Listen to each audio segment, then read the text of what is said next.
11월 11일 토요일입니다. 욥기 8장 1절로 22절입니다. 수아 사람 빌닷이 대답하여 이르되 내가 어느 때까지 이런 말을 하겠으며 어느 때까지 내 입의 말이 거센 바람과 같겠는가. 하나님이 어찌 정의를 굽게 하시겠으며 전능하신 이가 어찌 공의를 굽게 하시겠는가.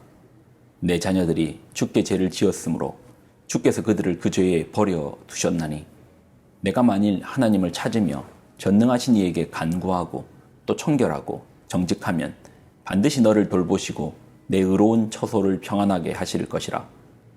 내 시작은 미약하였으나 내 나중은 심히 창대하리라. 청하건대 너는 옛 시대 사람에게 물으며 조상들이 터득한 일을 배울지어다. 우리는 어제부터 있었을 뿐이라. 우리는 아는 것이 없으며 세상에 있는 날이 그림자와 같으니라. 그들이 내게 가르쳐 이르지 아니하겠느냐. 그 마음에서 나오는 말을 하지 아니하겠느냐. 왕골이 진펄이 아닌 데서 크게 자라겠으며 갈대가 물 없는 데서 크게 자라겠느냐. 이런 것은 새순이 돋아 아직 뜯을 때가 되기 전에 다른 풀보다 일찍이 마르느니라. 하나님을 잊어버리는 자의 길은 다 이와 같고 조속한 자의 희망은 무너지리니 그가 믿는 것이 끊어지고 그가 의지하는 것이 거미줄 같은즉 그 집을 의지할지라도 집이 서지 못하고 굳게 붙잡아 주어도 집이 보존되지 못하리라.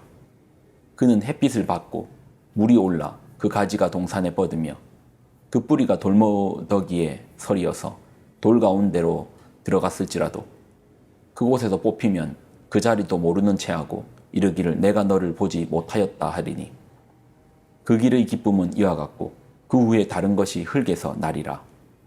하나님은 순전한 사람을 버리지 아니하시고 악한 자를 붙들어 주지 아니하시므로 웃음을 내 입에 즐거운 소리를 내 입술에 채우시리니 너를 미워하는 자는 부끄러움을 당할 것이라.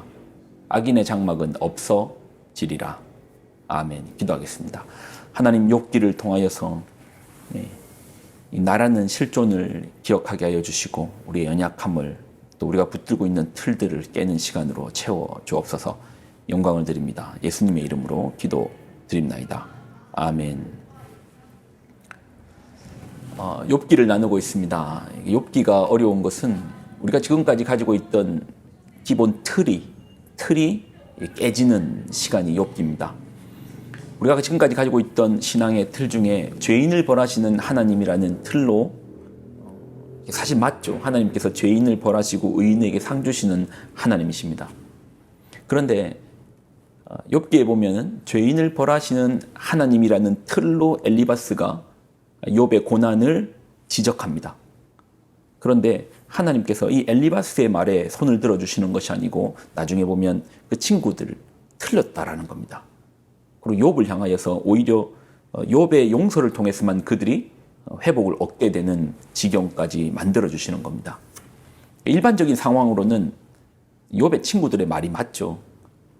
죄 때문에 심판을 받고 또 하나님 앞에 뭔가의 잘못이 있기에 벌을 받는다라는 일반적인 관점이 우리 안에 자연스럽게 흐르는 뭔가가 있습니다.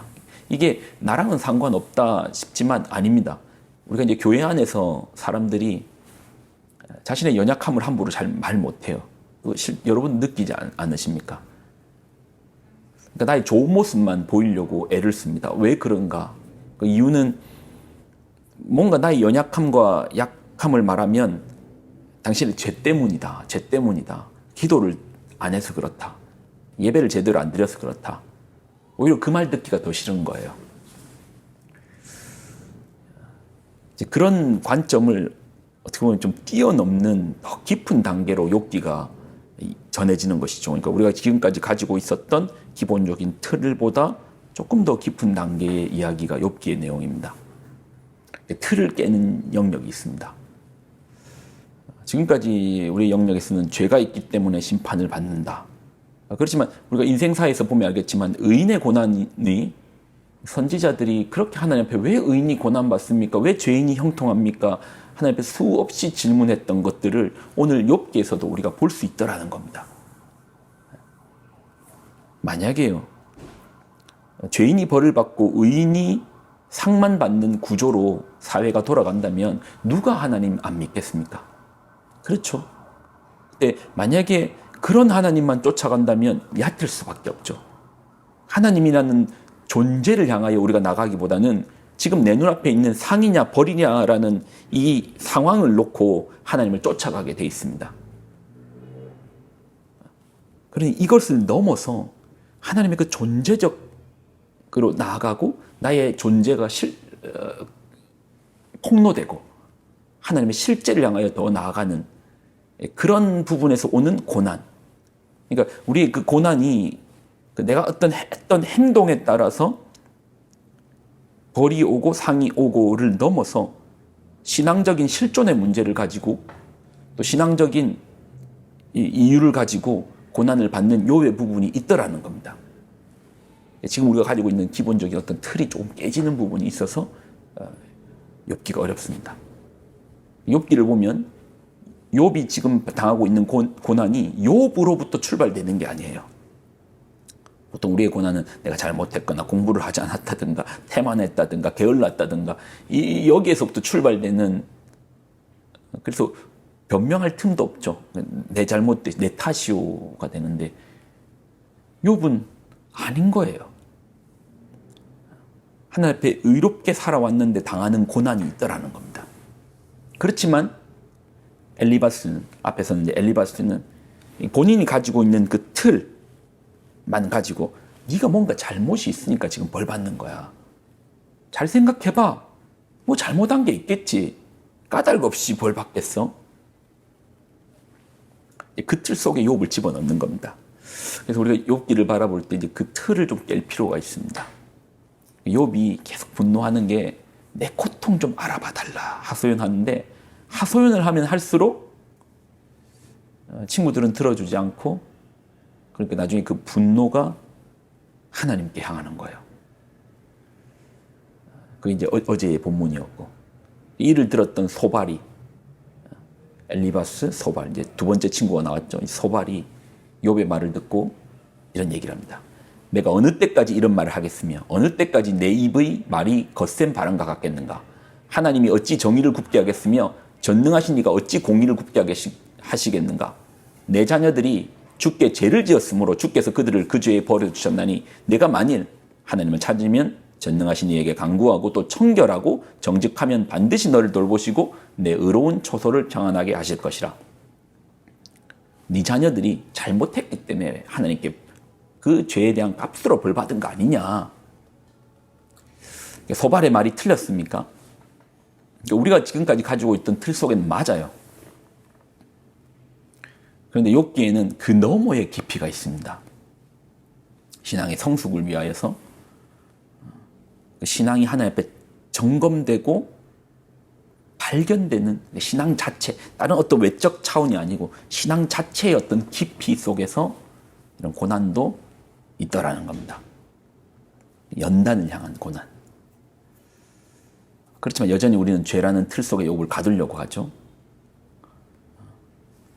소발이 자신의 말의 근거를 맞다 하면서 하는 게 하나의 틀을 제시하거든요. 근데 이 틀이 우리 안에도 많이 있습니다. 자, 8절로 9절을, 10절을 먼저 보면, 청하건대 너는 옛시대 사람에게 물으며 조상들이 터득한 일을 배울지어다. 우리는 어제부터 있었을 뿐이라 우리는 아는 것이 없으며 세상에 있는 날이 그림자 같으니 그들이 내게 가르쳐 이르지 않겠느냐? 그 마음에서 나오는 말을 하지 아니하겠느냐. 그러니까 전통에 입각해서 볼 때 너는 잘못한 거야. 네 지금의 상황은 네가 잘못하지 않고서는 이런 상황이 올 수 없어. 그러니까 전통에 입각해서. 그래서 이제 예를 들어 하는 게, 왕골이 진펄 아닌 데서 크게 자라겠으며 갈대가 물 없는 데서 크게 자라겠느냐. 그러니까 뭔가에 다 우리가 이렇게 돼 있는 건 어떤 토대 위에서 우리가 자랐다라는 거예요. 그러니까 진펄, 뻘이라는 토대, 또 물가라는 토대 속에서 우리가 자랐다. 우리의 어떤 전통 속에서 우리가 자랐는데, 그 전통에 입각하면, 그 틀에 입각하면 너는 분명히 잘못이 있어. 지금 친구들은 계속해서 욥에게 너 뭔가 잘못한 게 있어. 그래 생각해봐. 전통이란 틀 속에서 욥이 틀렸다라는 거예요. 이 조상들의 모습 속에 볼 때 너 틀렸다라는 겁니다. 근데 소발이 모르는 게 있습니다. 우리가 가지고 있는 신앙은 틀을 깨므로부터 시작된 신앙이에요. 생각해 보세요. 천지창조. 사실 없는 건 없는 거죠. 근데 천지창조라는 것이 무, 없다에서 유, 있다로 되는 것이 천지창조잖아요. 틀을 깨는 거죠. 출애굽 사건. 애굽은 당시 애굽의 왕의 바로는 거의 신이라 불렸던 사람입니다. 사람들에게. 그리고 자기 자신이. 반면에 이스라엘은 노예였어요. 노예는 신이라 불리는 왕 앞에 무조건 지게 돼 있습니다. 하지만 하나님의 전능하심으로 이걸 역전시켜 버리는 거예요. 틀을 깨워 버리는 겁니다. 예수님의 사건은 더 놀랍죠. 하나님은 하나님이십니다. 근데 하나님이 인간에 의해서 죽임을 당하시는 거예요. 여러분 어떤 신화에서 그런 거 본 적 있습니까? 완전히 틀을 바꿔버리는 거예요. 그러니까 우리가 붙들고 있는 이 신앙은 틀이 깨짐으로부터 나온 것입니다. 껍질을 깨야지 병아리가 나오잖아요. 나무는 새로운 나이테가 드러날수록 자라나잖아요. 틀이 깨지는 자리에서 성장이 있다는 겁니다. 그러니까 우리의 신앙도 내 방식이, 내가 알고 있는 틀이, 우리가 자라왔던 환경, 이것 속에서 고집하면 안 되더라는 겁니다. 교회를 보면 부장님 중에서, 교회학교 부장님 중에서 경험이 많으신 분이, 교회학교를 되게 오래 하신 부장님들이 오면 오히려 부서가 힘들어질 때가 있습니다. 왜요? 내 다 해봤다. 해봤는데 안 되더라. 젊은 전도사가 와서 한다고 하면, 아이, 그거 옛날에 다 해봤는데 안 되더라. 전사님, 그거 안 돼요. 자신이 가지고 있는 틀에서 못 벗어나는 겁니다. 틀을 깨는 것이, 우리의 신앙은, 우리 예수님은 틀을 깨고 하나님께서 우리에게 와주셨잖아요. 우리가 붙들고 있는 신앙 자체가 고정관념으로 되어 있는 틀이 아니라는 겁니다.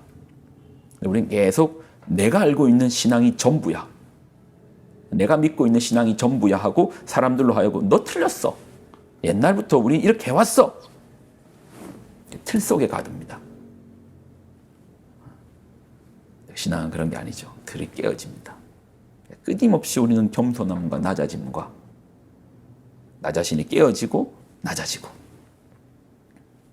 이런 과정이 우리의 신앙이죠. 오늘도 나라는 틀이 깨지고 우리의 전통이라는 틀이 깨지고 오직 하나님만 높임을 받으시며 또 나의 생각 속에 하나님 머물러 있는 것이 아니고 나는 모른다라는 시간 속에서 하나님을 겸손하게 높이는 우리가 되기를 소망합니다. 기도하겠습니다. 하나님 욥기를 계속해서 보고 있습니다. 우리 예수님은 우리가 지금껏 가지고 있었던 신앙의 틀을 깹니다. 생각의 틀을 깹니다. 하나님이 인간으로 오셨고 하나님이 인간에게 죽임을 당해서 우리를 구원으로 인도하여 주십니다.